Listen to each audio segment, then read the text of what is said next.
Hello everyone, मैं हूं जयेश राजगोर और स्वागत है आप सभी का इस नए इंटरेस्टिंग यूट्यूब वीडियो में।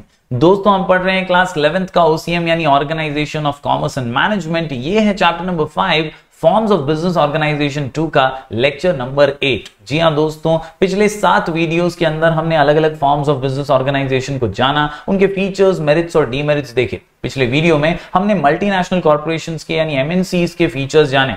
आज बारी है इनके मेरिट्स और डीमेरिट्स जानने की। तो चलिए आज की इस वीडियो को शुरू करते हैं। लेकिन अगर आप इस चैनल पर नए हैं तो जरूर से सब्सक्राइब कीजिए, बेल आइकन दबाइए, क्योंकि यहाँ आपको लगातार ऐसी इंफॉर्मेटिव वीडियोस मिलते रहेंगे। अगर आप नए हैं तो जरूर प्लेलिस्ट में जाइए। प्लेलिस्ट सेक्शन के अंदर आपको chapter wise playlist OCM economics की मिलती रहेगी। 12th स्टैंडर्ड के भी ऑलमोस्ट ऑल चैप्टर्स के वीडियोस हमने डाल दिए हैं, तो जरूर चैनल पर अपना प्यार बरकरार रखिए। 11th के भी सारे वीडियोस ऐसे ही लगातार आते रहेंगे।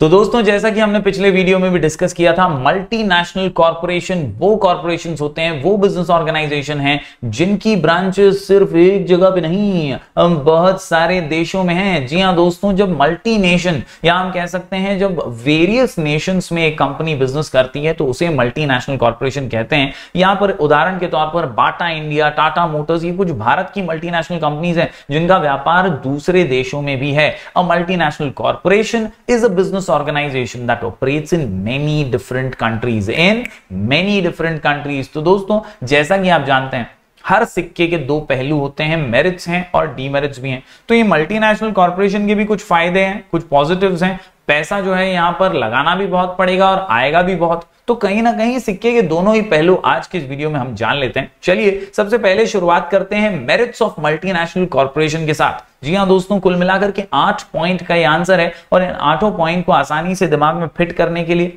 लिख करके इसकी प्रैक्टिस करने के लिए हमारा शॉर्ट कोड है टिप मी। जी हाँ दोस्तों, टिप मी। क्वेश्चन का नाम है मेरिट्स ऑफ मल्टीनेशनल कॉर्पोरेशन और आंसर का नाम टिप मी। T से टेक्निकल डेवलपमेंट, I से inflow of foreign capital, I से improvement in standard of living और इसके अलावा P से 2 points proper use of idle resources, promotion of international brotherhood and culture, साथ ही साथ M से मैनेजरियल डेवलपमेंट और E से 2 points employment generation and end of local monopolies. यानी दोस्तों यहां पर पॉजिटिव्स तो बहुत सारे नजर आ रहे हैं, बहुत सारे फायदे, बहुत सारे मेरिट्स। चलिए एक एक पॉइंट को बारीकी से समझ लेते हैं।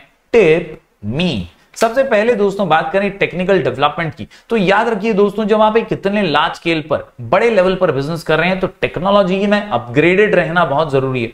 और ऐसे में अगर आप दूसरे देशों के हिसाब से आप अपना बिजनेस कर रहे हैं, टेक्नोलॉजी वैसे डेवलप कर रहे हैं, तो ये जाहिर सी बात है दोस्तों कि आपके देश में भी जो ब्रांच आप चला रहे हैं वहां पर भी टेक्नोलॉजी अपडेट हो जाती है, डेवलप हो जाती है। MNCs carry the merits of technical development of host countries. In fact, MNCs are a vehicle for transfer of technical development from one country to another. यानी कहीं ना कहीं अगर अमेरिका में बिजनेस किया और वहां की टेक्नोलॉजी देखी तो वो टेक्नोलॉजी लेकर आएंगे इंडिया में भी। इंडिया में तो ब्रांच चला रहे हैं, तो ये एक बोलते हैं ना ट्रांसफॉर्मेशन है, बहुत जबरदस्त सा हम ट्रांसफर कर रहे हैं एक तरीके से MNC के जरिए टेक्नोलॉजी का। Poor countries also begin to develop technically after hosting MNCs। यानी जो उतने ज्यादा डेवलप देश नहीं है वो भी MNCs की वजह से टेक्नोलॉजिकल डेवलपमेंट की ओर बढ़ने लगते हैं। बात करें दोस्तों दूसरे मेरिट की, तो यह है इनफ्लो ऑफ फॉरेन कैपिटल। तो जाहिर सी बात है, जब कई अलग अलग देशों में व्यापार हो रहा है तो MNCs के जरिए फॉरेन करेंसी, फॉरेन कैपिटल भी, फॉरेन का पैसा भी अपने देश में आता है। MNCs bring in much needed foreign capital for the rapid development of the developing countries.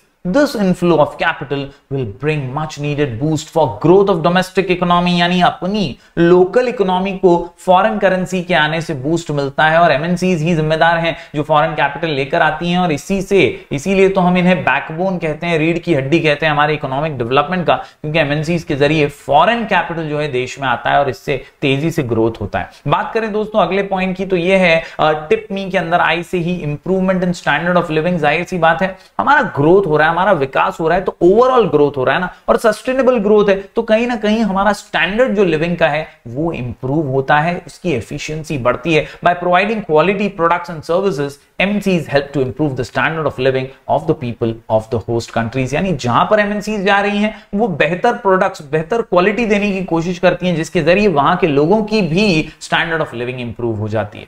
Tip मी के अंदर पी से है proper use of idle resources. ये बहुत ही बेहतरीन मेरिट है दोस्तों। कोई भी MNC ये नहीं चाहेगा कि रिसोर्सेस वेस्ट हो जाएं, और इसीलिए ये लोग प्रॉपर यूज करते हैं रिसोर्सेस का by reducing wastages, by avoiding wastages and decreasing them substantially.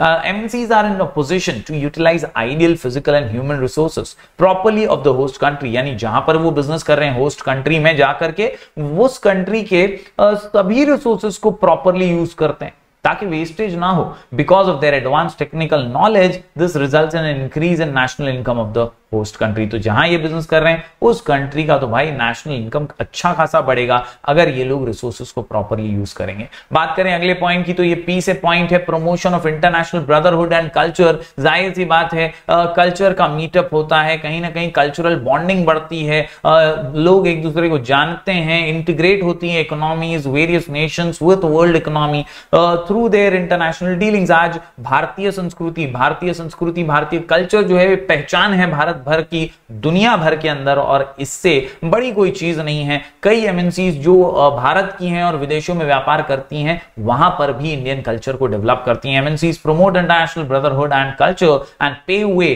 For world peace and prosperity. इसी से वर्ल्ड पीस और प्रॉस्पेरिटी का दरवाजा खुलने लगता है। बात करें अगले पॉइंट की, तो ये है मैनेजरियल डेवलपमेंट। तेजी से मैनेजरियल डेवलपमेंट बढ़ता है, स्किल्स बढ़ती हैं, इंप्रूव होती हैं। MNCs employ latest management techniques. People employed by MNCs do a lot of research and management in a way they help to professionalize management so that एकदम ही लेजी या unhealthy environment ना हो। Working environment अच्छा होना चाहिए, professional होना चाहिए, और उसके लिए मैनेजमेंट प्रोफेशनल रहेगा तो बेहतरीन काम हो जाएगा। Management along with latest lines of management theory and practice, this leads to managerial development in host countries. तो जैसे जैसे MNCs आती रहेंगी वैसे वैसे होस्ट कंट्रीज का मैनेजमेंट जो है वो भी प्रोफेशनल बनता रहेगा। टिप मी के अंदर आखिरी 2 पॉइंट्स की बात करूं तो दोस्तों ई से एम्प्लॉयमेंट जनरेशन और ई से एंड ऑफ लोकल मोनोपोलीज। कई जगहों पे दोस्तों डेवलपिंग कंट्रीज के अंदर, जैसे भारत जैसे देश की बात करें तो यहां पर रोजगार ये एक बहुत बड़ा मुद्दा है।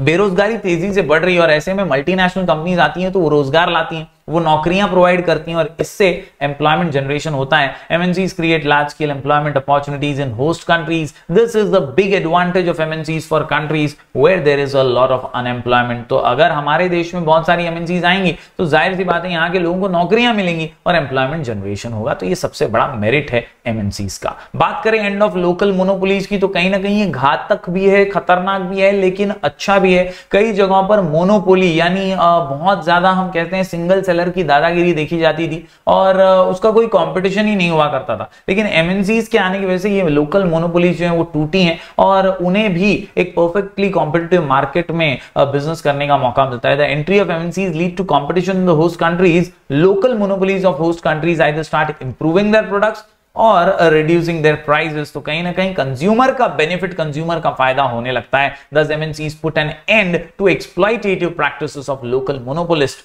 As a matter of fact, MNCs compel domestic companies to improve their efficiency and quality। यानी कहीं ना कहीं ऐसे इंटरनेशनल कंपटीशन के आ जाने से हमारी यहाँ की लोकल कंपनियां भी सुधर जाती हैं। वो या तो क्वालिटी इंप्रूव करने लग जाती हैं, उन्हें पता है कि भैया अगर हमने क्वालिटी अच्छी नहीं दी तो पब्लिक तो MNC का प्रोडक्ट खरीद लेगी। साथ ही साथ प्राइजेस भी वो रीजनेबल कर देती हैं, कम कर देती हैं MNCs से, ताकि कंपटीशन में टिके रह सकें। तो इस प्रकार से ये थे दोस्तों टिप मी के माध्यम से सभी मेरिट्स ऑफ मल्टीनेशनल कॉर्पोरेशन। चलिए अब नजर डालते हैं सिक्के की दूसरी तरफ, जहां पर हमें मिलेंगे कुछ नेगेटिव्स यानी डीमेरिट्स ऑफ मल्टीनेशनल कॉर्पोरेशंस। तो दोस्तों जब डीमेरिट्स की बात करते हैं तो once again there are 8 points. 8 point का आंसर आसानी से समझने के लिए और लिख करके प्रैक्टिस करने के लिए हमारा शॉर्ट कोड है मी ड्रीम्स, MI ड्रीम्स। जी हाँ दोस्तों, MI ड्रीम्स। MI ड्रीम्स में M से मिसयूज ऑफ माइटी स्टेटस। कई बार पैसे का दुरुपयोग हो सकता है। हाँ भैया पैसा बहुत है, फेंको पैसा, देखो तमाशा। पर इसीलिए प्रॉब्लम जो है माइटी स्टेटस का हो सकता है, इंटरफेरेंस हो सकता है, danger for domestic industries, disregard of the national interest of the host country. कई केसेस में ऐसा देखा गया है कि हमारे देश में बाहर की कंपनी आती है और बहुत पटेली करती है भाई, अपने देश के कल्चर का रिस्पेक्ट नहीं करती, तो ऐसे में प्रॉब्लम्स क्रिएट हो सकते हैं। रिपेट्रिएशन ऑफ प्रॉफिट्स, कहीं ना कहीं प्रॉफिट का बहुत ज्यादा बंटवारा हो जाता है और प्रॉफिट मोटिव की वजह से भी प्रॉब्लम्स क्रिएट होते हैं। Exploitation of natural resource, exploitation of people, selfish promotion of alien culture, तो कहीं ना कहीं आउटसाइड वेस्टर्न कल्चर जो है हमारे देश में आने लगता है, जिससे थोड़ा सा कल्चर में खराबी भी नजर आती है। बढ़ते हैं दोस्तों आगे और हर पॉइंट को अब बारीकी से समझ लेते हैं। MI ड्रीम्स, M से मिसयूज ऑफ माइटी स्टेटस, तो जैसा कि आप जानते हैं ये एमएनसीज का बजट तो भैया कई डेवलपिंग कंट्रीज से भी बड़ा होता है। बहुत पैसा, बहुत पैसा, बहुत पैसा। Yes, MNCs are powerful economic entities. They can afford to bear losses for a long while in the hope of earning huge profits. They have ended local competition and achieved monopoly in a greater extent. तो कई हद तक इनमें loss खाने की क्षमता होती है, कई सालों तक ये लॉस खा सकते हैं, इनको टेंशन नहीं है, इनका बैकअप बहुत ही स्ट्रांग है और इसीलिए आगे जाके प्रॉफिट होगा ये सोचकर ये लोग पूरा पैसा जो है खर्चा करते हैं बिंदास, और यहां पर लोकल कंपटीशन को खत्म ही कर देते हैं पूरी तरह और इनकी मोनोपोली हो जाती है। This may be unfair strategy of MNCs to wipe off local competitors from the host country, तो कहीं ना कहीं होस्ट कंट्रीज में यहां जहां पर ये बिजनेस करने आ रहे हैं ना, वहां पर अगर इनकी मोनोपोली हो जाएगी तो फिर तो यार ये अनफेयर हो जाएगा हमारे लोकल कॉम्पिटिटर्स के लिए, लोकल मार्केट बेयरर्स के लिए। बात करें अगले पॉइंट की, तो अगला नेगेटिव पॉइंट यानी डीमेरिट है इंटरफेरेंस का। Initially MNCs help the government of the host country in a number of ways and then gradually start interfering in the political affairs of the host country। ये हमने प्राचीन काल से देखा है दोस्तों। अंग्रेज भी ईस्ट इंडिया कंपनी लेकर आए थे और ईस्ट इंडिया कंपनी के माध्यम से धीरे धीरे यहां व्यापार तो करने लगे, लेकिन फिर पॉलिटिक्स में इंटरफेयर करते हुए इन्होंने कर लिया पूरा का पूरा कब्जा। यही है इंटरफेरेंस और यही है सबसे बड़ा प्रॉब्लम। वापस ऐसा ना हो, इसीलिए हमें हमेशा सावधान और सतर्क रहना ही चाहिए। Yes, there is then an implicit danger to the independence of the host country in the long run, तो इंटरफेरेंस से दूर रहो। अगली पॉइंट है दोस्तों डीमेरिट की, डेंजर फॉर डोमेस्टिक इंडस्ट्री, तो ये तो बात सही है। अब बाहर से कोई बड़ी मल्टीनेशनल कंपनी अगर आती है तो यहां के लोकल्स जो हैं उनके लिए खतरा बन जाती हैं। MNCs because of their vast economic power pose a danger to domestic industries which are still in the process of development. Domestic industries cannot face challenges posed by MNCs. Many domestic industries have to wind up. कई domestic industries जो है बंद हो जाती है, इसने heavy competition को, इतने ज्यादा पैसा और economic power को नहीं झेल पाती और बंद हो जाती हैं, have to wind up as a result of threat from MNCs. Thus MNCs give a setback to the economic growth of host countries। तो एक तरफ पॉजिटिव तो है, लेकिन दूसरी तरफ ये डर, ये नेगेटिविटी भी है और इसके वजह से हमारी डोमेस्टिक इंडस्ट्रीज को बहुत बड़ा झटका लगता है। दोस्तों बात करें डिसरिगार्ड ऑफ नेशनल इंटरेस्ट की, तो कहीं ना कहीं कई ऐसी मल्टीनेशनल कंपनीज हैं जिन्होंने कई बार अपने एडवर्टाइजमेंट्स वगैरह से भी हमारे कल्चर को ठेस पहुंचाने की कोशिश की है और इसीलिए it is like a danger और disregard to our national interest. हमारे देश से ऊपर तो कुछ नहीं हो सकता, बाहर की कंपनी हो तो बाहर ही रहो भाई, ऐसी पटेली मत करो जहां हमारे कल्चर को, हमारे जो नेशनल इंटरेस्ट है उसको ठेस पहुंचे। MNCs invest in most profitable sectors and disregard the national goals and priorities of the host country. They do not care for the development of backward regions and never care for to solve chronic problems of the host country like unemployment, poverty। तो ऐसे बेरोजगारी या गरीबी जैसे मुद्दों से उनको कोई लेना देना नहीं है, उनको सिर्फ प्रॉफिट से लेना देना है, इसीलिए बस वो प्रॉफिटेबल सेक्टर्स में ही पैसा लगाते हैं, बैकवर्ड रीजन्स पर ध्यान बिल्कुल नहीं देते। बात करें रिपेट्रिएशन ऑफ प्रॉफिट्स की, तो इसका मतलब होता है sending profits to their country.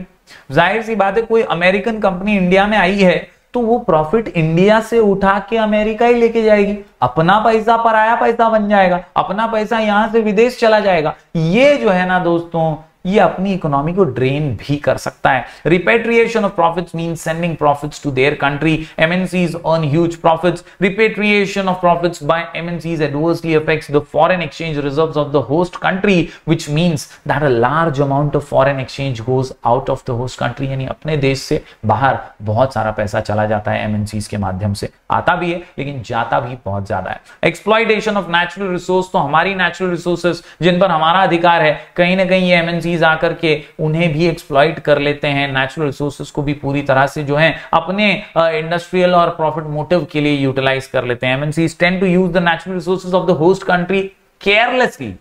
they cause rapid depletion of some of the non-renewable natural resources of the host country. In this way MNCs cause a permanent damage to the economic development of the country. तो कहीं ना कहीं एक permanent damage सा natural resources को carelessly use करते हुए MNCs पहुंचाती है। तो उम्मीद करता हूं दोस्तों ये points आपको समझ में आ रहे होंगे। आखिरी कुछ points देख लेते हैं। E से है exploitation of people, come salary में ज्यादा काम करवाना, सबसे बड़ा एक्सप्लॉयटेशन है। जैसे इंडिया की अगर बात करें तो यहाँ का लेबर जो है काफी सस्ता माना जाता है और बहुत ही कम पगार में काम भी कर लेता है। तो ऐसे में बाहर की जो मल्टीनेशनल कंपनीज हैं वो इन्हें एक्सप्लॉइट करती हैं, ज्वाइन हैंड करती हैं with big business houses of host country and emerge as powerful monopolies. This leads to concentration of economic power only in a few hands. और ग्रेजुअली ये जो मोनोपोलीज हैं make it their birth right to exploit poor people, यानी जो गरीब हैं, जो पिछड़े हैं, उनको पूरी तरह से एक्सप्लॉइट कर लिया जाता है, यूज कर लिया जाता है and enrich themselves at the cost of the poor working class. आखिर में selfish promotion of alien culture, यानी जो हमारी संस्कृति नहीं है, जो हमारा कल्चर नहीं है, वो तो साइड में रह जाता है, बाहरी कल्चर प्रमोट होने लगता है। MNCs tend to promote alien culture in host country to sell their products. अपने स्टाइल को, अपने कल्चर को यहां पर थोपने की भी कई बार कोशिश होती है। They make people forget about their own cultural heritage. Example, in India MNCs have created taste for synthetic food, soft drinks etcetera, जो कि अपना टेस्ट नहीं था पहले, लेकिन बाहर से सॉफ्ट ड्रिंक्स के ब्रांड आ गए और इनकी वजह से एक कल्चर अलग सा क्रिएट हो गया। This promotion of foreign culture of MNCs is injurious to the health of people also. तो इस प्रकार दोस्तों उम्मीद करता हूं ये सारे पॉइंट्स आपने नोट डाउन किए होंगे। MI ड्रीम्स, जी हां दोस्तों, जरूर यहां तक देखा है वीडियो को तो लाइक कीजिएगा, ज्यादा से ज्यादा स्टूडेंट्स तक शेयर कीजिएगा, चैनल पर अपना प्यार बरकरार रखिए, टेलीग्राम चैनल से जुड़ जाइए, नाम है स्काई एजुकेशन ऑफिशियल। हम ऐसे ही वीडियोस लगातार आपके लिए लेकर आते रहेंगे। मिलेंगे फिर एक बार कुछ और नए वीडियोस के साथ, तब तक के लिए do like, share and subscribe.